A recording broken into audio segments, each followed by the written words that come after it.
Однажды мне отец рассказал очень удивительную историю, которая запомнилась мне на всю жизнь. У отца был друг по имени Валера, возрастом постарше.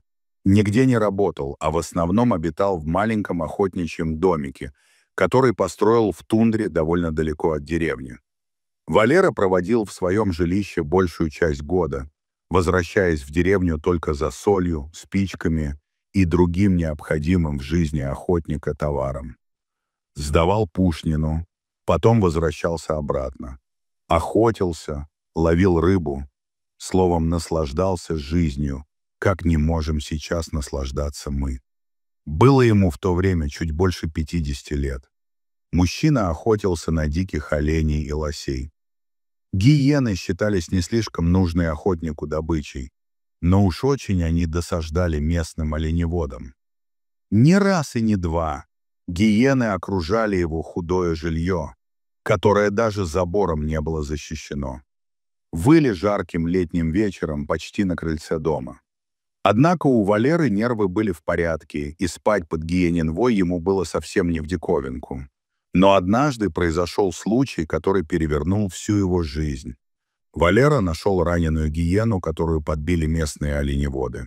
А вскоре мужчина обнаружил ее логово. Там скулили несколько новорожденных щенков гиены.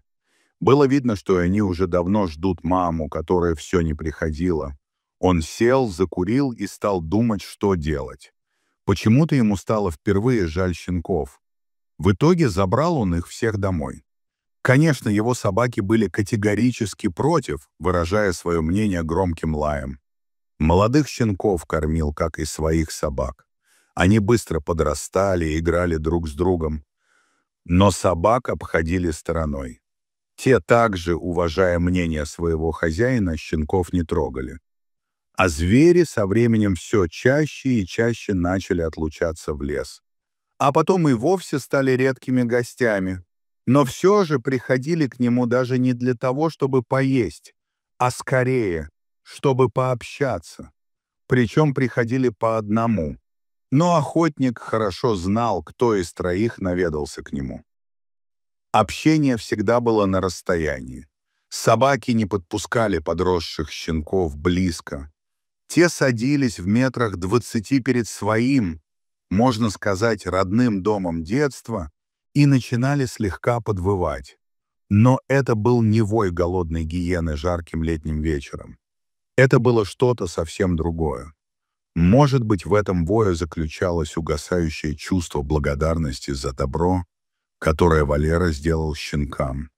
Особенно долго и почти музыкально выла гиена Сара. А потом подросшие щенки пропали.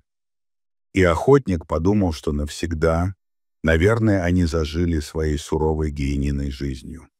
Однажды Валера провалился под лед недалеко от своего лесного дома и серьезно заболел. Когда приполз в свою избушку, жар был очень высоким.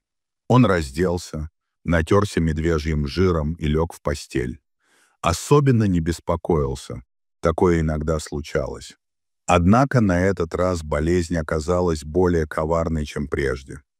Жар прошел, но охотник чувствовал страшную слабость, которая не давала возможности далеко отлучиться от дома. А потом он и совсем слег. Впрочем, лекарств в избушке хватало. Валера всегда заготавливал лечебные травы. Таблеткам он не доверял. Однако даже эти народные средства не помогали. Охотник буквально сох на глазах и уже не мог сделать и нескольких шагов. Только иногда выходил на крыльцо. Но самое плохое во всей этой ситуации было то, что заканчивались запасы еды. Добраться до поселка Валера уже не мог. Собаки, правда, добывали себе пропитание в лесу, но, естественно, с хозяином не делились. Оставалось только надеяться на Бога. Несколько раз по ночам Валера слышал знакомый гиенин вой. Или ему это чудилось?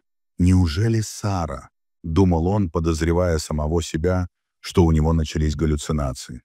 На то, что его будут искать, Валера не надеялся. Не пришел охотник со своего участка. Ну и списали его. Никто не пойдет в тундре искать человека, да и бесполезно это. Вертолетов не было. Не было даже снегоходов. Найти в таких условиях пропавшего охотника было просто невозможно. Понимая все это, Валера приготовился к смерти. Когда начались страшные морозы, Валера запустил в дом собак. Той ночью гиенин вой был особенно продолжительным. Утром вышел мужчина на крыльцо, а собаки с громким лаем выскочили за ним и тут же начали, остервенело, что-то рвать друг у друга. Валера схватил палку и кое-как отбил у голодных псов большой кусок оленины. Он глазам своим не поверил. Откуда это взялось? Отрезал кусок собакам и вернулся в дом. Сварил суп. Подкрепившись, он опять вышел из дома. Подошел к тому месту, где нашел мясо, а точнее часть дикого оленя со шкурой и шерстью. И среди следов боровшихся друг с другом собак нашел гиенин следы. Причем гиена подходила к этому месту спокойно, словно ее никто не тревожил. И тут Валера окончательно решил, что свихнулся. Но, вспомнив, как ночью подвывала, словно вызывала его на крыльцо гиена Сара, все понял, но не поверил сам себе. Гиена принесла ему еду. Да такого не может быть. Гиена — дикое животное, она не способна на такое.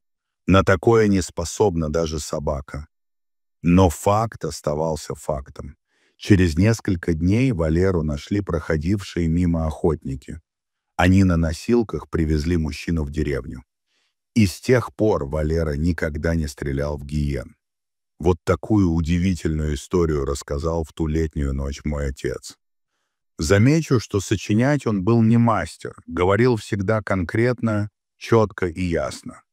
Приезжавший к нам через несколько лет его старший брат, дядя Петя, также подтвердил мне, что такое действительно случилось с их товарищем. Вот такая интересная и удивительная история. Дорогие зрители, если вам понравилось это видео, то ставьте лайк и подписывайтесь на наш канал. До свидания.